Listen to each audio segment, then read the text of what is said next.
This is the end of the road. Ford has unveiled its last Australian model, more than 50 years after the Falcon first went on sale. And this time, the car is going out with a bang.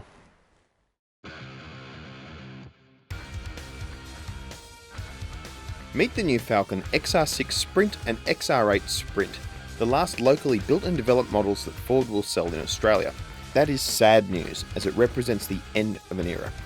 We'll revisit that in October when the factory closes its doors, but for now, let's celebrate a model that will go down in history as the best Falcon ever.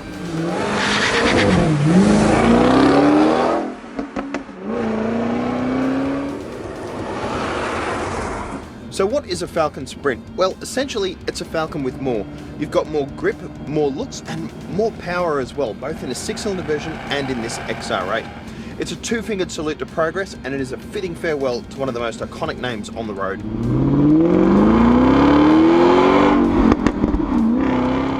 The car comes in two flavours, XR6 Sprint and XR8 Sprint.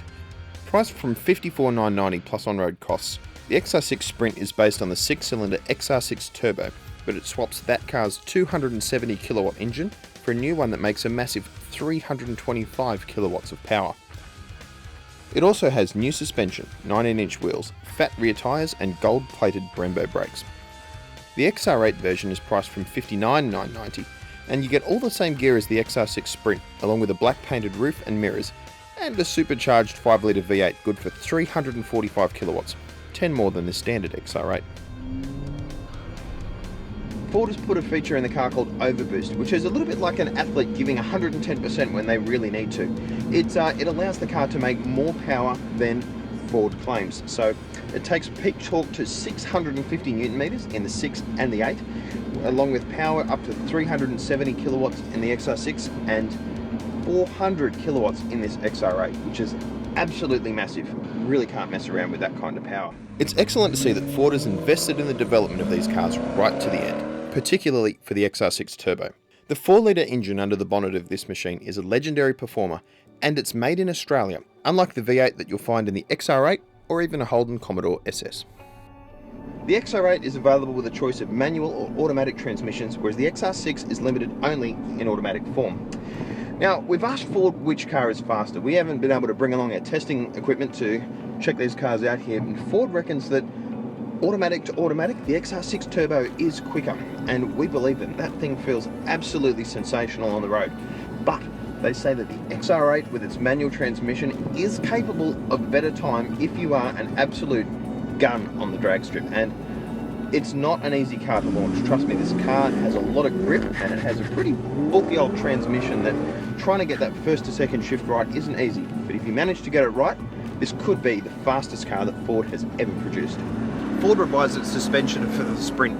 Actually made the XR8 a little bit softer, using softer suspension but firmer dampers to give the car better body control and a little bit more traction as well.